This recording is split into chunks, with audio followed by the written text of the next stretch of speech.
नमस्तुते महामाये श्रीपीठे सुरपूजिते शंखचक्र गदाहस्ते महालक्ष्मी नमस्तुते महालक्ष्मी नमस्तुते महालक्ष्मी नमस्तुते। जय जय महालक्ष्मी काशीखंड त्रिशक्ति माँ को प्रणाम करते हुए, उनका चरण वंदन करते हुए मैं आप लोगों के सामने हूँ वापस अपना ये वीडियो लेके। इसके पहले मैंने एक छोटा सा वीडियो बनाया था आप लोगों के बीच आने के लिए। मैं इस मकसद के साथ आप लोगों के बीच आना चाह रही थी कि जो शक्ति है, जिनकी ऊर्जा से हम सभी चलते हैं, अपना जीवन जीते हैं, वो शक्ति कैसे हमारे जीवन में प्रभावी होती है, हमें मार्गदर्शन देती है। बस उसी उद्देश्य के साथ कि जो मेरा अनुभव है वो आप सभी के काम आए, आपका जीवन सफल हो, आपके जीवन में जो समस्याएं हैं वो समाप्त हो। उद्देश्य और मकसद इसी के साथ। वैसे सभी अपने अपने क्षेत्र में महारत हासिल किए हुए होते हैं, सभी को संपूर्ण ज्ञान प्राप्त होता है और उसके तहत वो अपने कर्मों को करते हैं। मेरा अनुभव इससे कुछ अलग, इससे कुछ इतर, जो मैं आप लोगों के साथ साझा करना चाहती हूँ और बताना चाहूँगी कुछ चीज़ें जो मेरे व्यक्तिगत अनुभव की हैं, जिनको मैं महसूस करती हूँ और पिछले 1-2 सालों से महसूस करती आ रही। ये जीवन है, जीवन धारा में हम सभी बहते हैं। हमारा जीवन हमारे कर्मों के आधार पर अपना परिणाम देता है। एक सामान्य जीवन जीते हुए मैं भी अपना जीवन जी रही थी। जीवन है और इस जीवन में परेशानियाँ, अनेक समस्याओं का सामना हम सभी करते हैं। ऐसे ही एक दौर जीवन में आया जब कुछ समस्याएं सामने थी और बस उससे निकलने का रास्ता ढूंढ ही रही थी। मैं उस प्रयास में थी कि कैसे भी, न जाने किस कर्मों का फल है कि कुछ समस्याएं आन पड़ी हैं और इनसे बाहर कैसे निकला जाए। बहुत सारे प्रयास किए गए मेरी तरफ से भी कि ऐसा तो नहीं होना चाहिए था, क्यों हुआ। और सभी एक दैनिक जीवन में जैसे सभी अपनी श्रद्धा ईश्वर के आगे रखते हैं, उनसे प्रार्थना करते हैं, उनकी शरण में जाते हैं। यही दिनचर्या मेरी भी थी, इसी के तहत मैं चल रही थी। चूँकि काशी में होने के नाते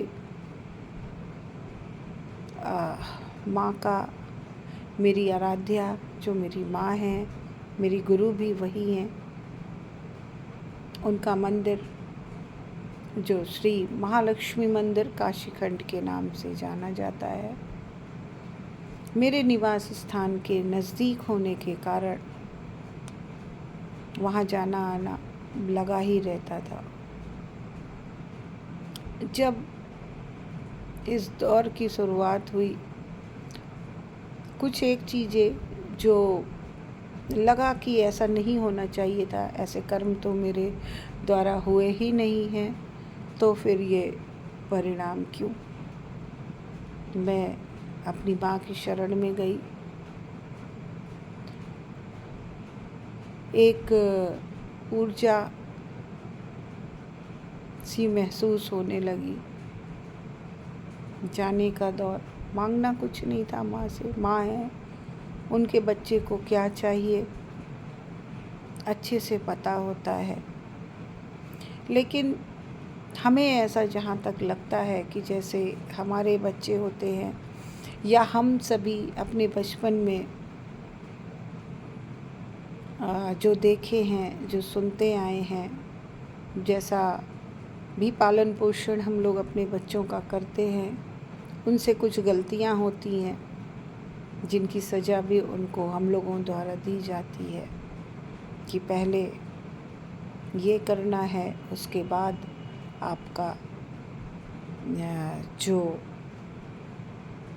देना है हमको वो देते हैं हम लोग। मेरे शब्दों को आप लोग समझ गए होंगे कि मैं क्या कहना चाह रही हूँ। ठीक उसी तरह से मैंने महसूस किया कि जो भी परिणाम हैं शायद वो पूर्व जन्म के हैं।